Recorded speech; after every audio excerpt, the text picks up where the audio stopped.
اجي يا سي شات جي بي تي، شحال 25 مضروبة في 10؟ It is 2,400. ياك شوفو كان. Sorry, it is 250. ايوا هكاك.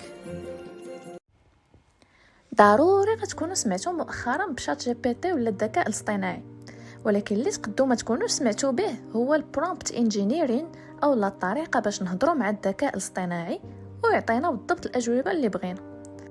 هاد المهاره ديال الاي اي برومبتينغ او كيفاش التحدث مع الذكاء الاصطناعي غتكون واحده من اهم المهارات اللي مطلوبه في سوق الشغل ومطلوبه في الحياه اليوميه مستقبلا. هادشي اللي غنشوفو اليوم كيطبق على كاع لي زانتيليجونس ارتيفيسيال، ولكن حنا غنركزوا بالخصوص على شات جي بي تي حيت هو اكثر واحد كيتستعمل وفابور. اول حاجه خاصنا نعرفو هي ان شات جي بي تي هو جينيراتيف اي اي، يعني كيجينيري الهضره او كرياتيف. شنو كيعني هادشي؟ كيعني انه كيقدر يختار شي حاجه ما كايناش واخا تكون غلطه. شات جي بي تي بحال مول الطاكسي، يقدر يعطيك معلومات صحيحه، يقدر يختار عليك شي قصص من راسو. داكشي علاش خاصنا نعرفو اشنو نقولوا ليه باش ما يطلقش علينا السلوكيه. اول تكنيك نقدو نخدمو هي نقولوا ليه شرح لينا خطوه بخطوه كيفاش درتي ليها، اولا ستيب باي ستيب، خطوه بخطوه. هنا انا عطيته واحد العمليه حسابيه، خديت داك الجواب اللي قال لي ومشيت فيريفيت في جوجل، ومني شفت في جوجل لقيت بلي الجواب خطا. دونك رجعت عنده وقلت ليه عاود حسب لي نفس الحاجه، ولكن زدت ليه الكلمه ديال ستيب باي ستيب، يعني خطوه بخطوه، ومني عاود حسب عطاني الجواب الصحيح. تاني تكنيك هي بحال مني كتعاود تسول الكذاب باش تشوفوا واش غيبدل هضرته. كنشدو شات جي بي تي وكنعاودو نسولوه نفس السؤال بزاف ديال المرات، كنشوفوا واش غيبدلها ولا غيبقى لاصق في نفس الجواب. ولا واحد اللعيبه حسن كاع، كنقولوا ليه كان يو فاكت تشيك، يعني واش تقدر تفيريفي لينا اشنو قلتي.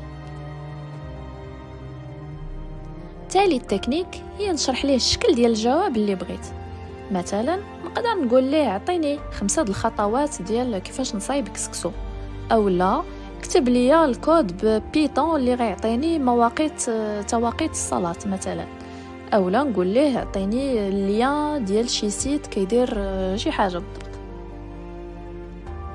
رابع تكنيك هي انني نشرح ليه شنو بغيت ندير بهاد المعلومه، اولا شكون اللي بغى هاد المعلومه. مثلا عوض ما نقول ليه شرح لي لاسترونومي علم الفضاء،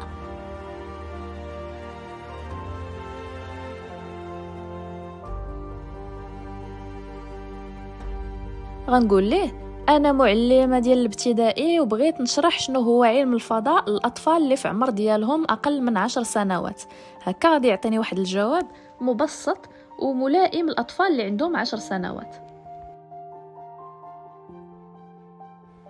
خامس تكنيك هي نعطيه الديتاي ديال الديتاي.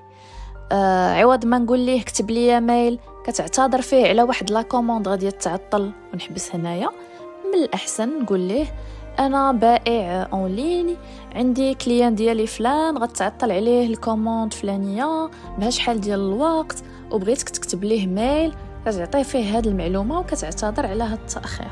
هنا غادي يعطيني واحد الميل كامل ومادابطي مع الحاله اللي انا بغيت. فوالا هادو 5 من اهم او ابسط التقنيات ديال الاي اي برومبتين او التكلم او التحدث مع شات جي بي تي ولا مع الذكاء الاصطناعي.